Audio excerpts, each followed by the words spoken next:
Whatever happened to Pat White? He was viewed as the next Vic, in which he probably would have been better. He made electrifying plays. If he scrambles, you're not going to catch him. Pat White attended West Virginia University alongside with Steve Slayton, who will also make an appearance on this series. They were a perfect running back quarterback combo.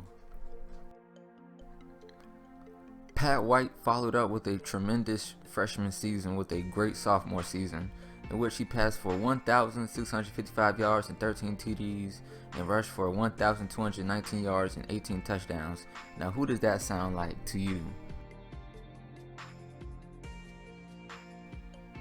Pat White earned the Alabama Athlete of the Year award on May 8, 2007 for his sophomore season. He was also granted the key to his hometown of Daphne, Alabama.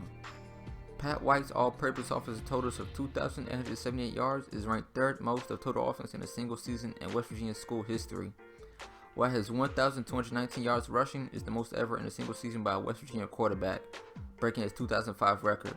His 18 rushing touchdowns is tied for a school record in a single season with 2 running backs.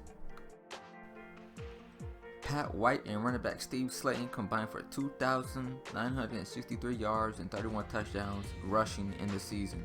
They totaled 4,978 total yards and 49 touchdowns together on the season, the second best output between the two in their 3-year career together. Pat White ended his senior season with career highs of 1,844 yards and 21 touchdowns with 7 interceptions through the air, and 974 yards rushing on 180 attempts for 8 touchdowns, totaling 2,818 yards and 29 touchdowns on offense.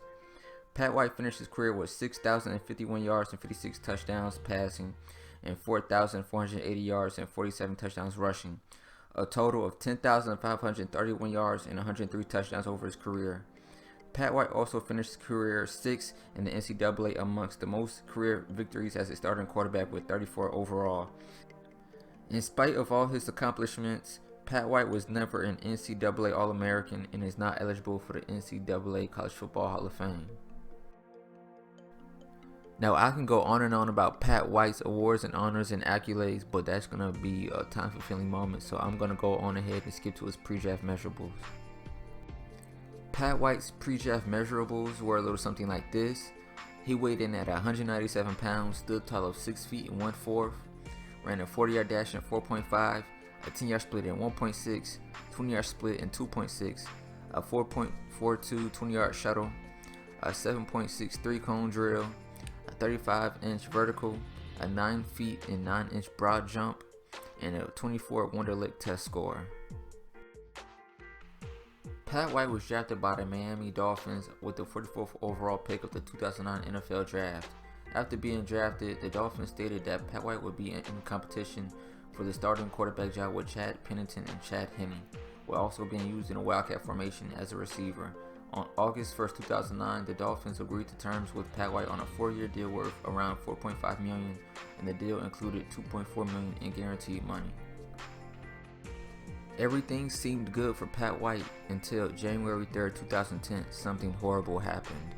It's not like Pat White didn't complete a lot of passes in college, but man, does he just need to get the monkey off his back and complete one in this game. He's on the move. He's going to run it.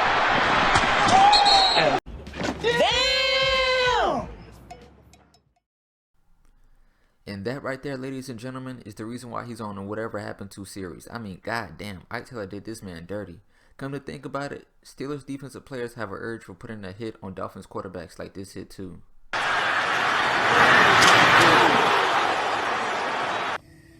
Hey, young man, you got knocked the fuck out. So yeah, after that hit he took, it pretty much ended his career. But Pat White has also had a background history with baseball. He was selected in the 2004 Major League Baseball draft by the Anaheim Angels. He was offered a 6-figure signing bonus, but he declined in order to attend West Virginia University. After he was waived by the Miami Dolphins, Pat White signed a minor league contract with the Kansas City Royals on September 5, 2010. He participated in the Fall Instructional League. On January 25, 2013, he was signed by the Miami Marlins to a minor league contract.